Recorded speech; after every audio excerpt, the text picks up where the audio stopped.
Let's read the Fiancé Dilemma together. I have been so excited for the Fiancé Dilemma to come out since I read The Long Game. I read Elena Armas' first book, The Spanish Love Deception, and I loved it, but for some reason I didn't read the other one, The American Roommate Experience. That one. I haven't read her second one, but I read The Long Game, loved it. I love the small town. And so when I saw that the Fiancé Dilemma was the next book in that series, I was so excited for it to come out, and it finally did. So let's get into Josie and Matthew's story. Do I know who Adeline is? Wait, is Josie sisters with the girl from the first book? Okay, so Adeline and Josie are stepsisters. I really don't remember that, but to be fair, I read it kind of a long time ago. And by a long time ago, I mean a few months ago. Well, okay, it's all making sense now. Why is it Josie's fault that his reputation is messed up? He is the one who did not raise her. Okay, and I probably know Matthew, but I can't remember how. Okay, Matthew is Adeline's best friend, which I remember her calling him, so starting to make sense. Kind of. And this is my woman. I love how Matthew is actually realistic. Like, he doesn't just go along with the fake dating because that's what it always happens in the books. But he's like, absolutely not. We're not pretending to be married.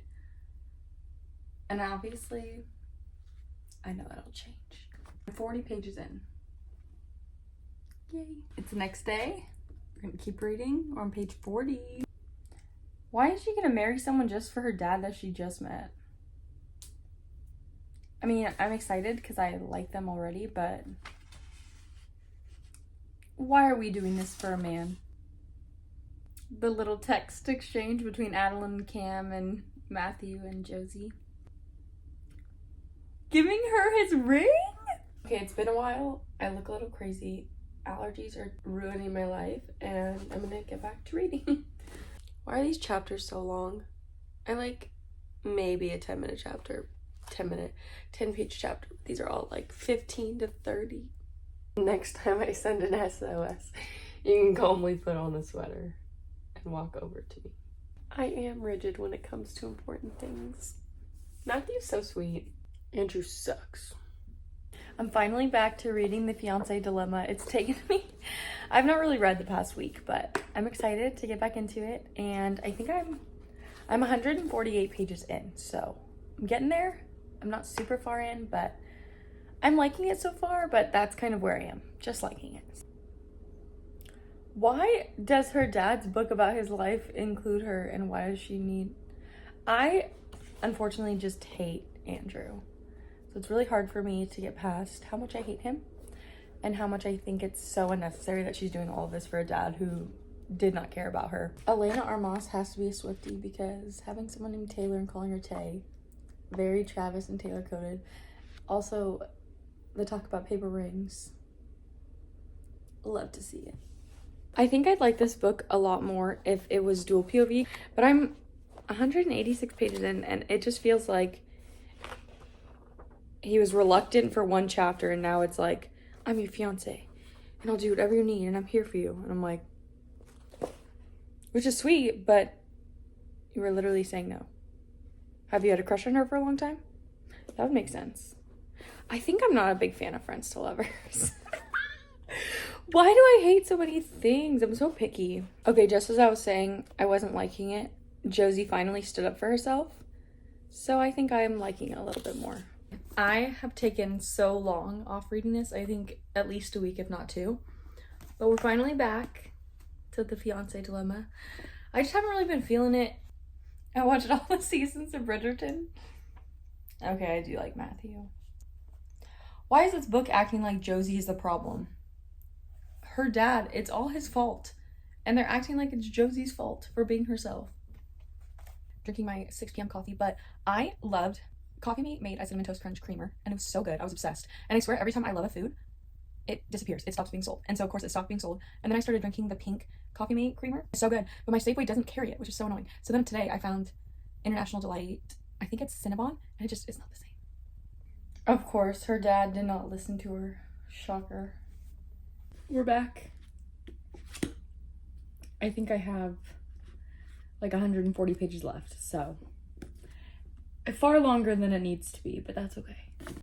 The two of them need to just talk, because I swear they just had a conversation about the ring, about turning it around so she would be his, and they just didn't get there.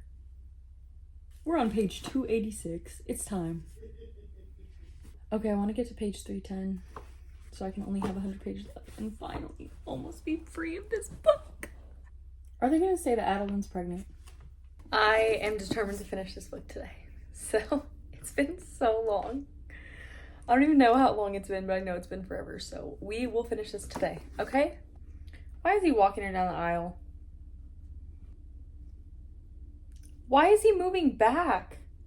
That would be my nightmare. 55 pages left.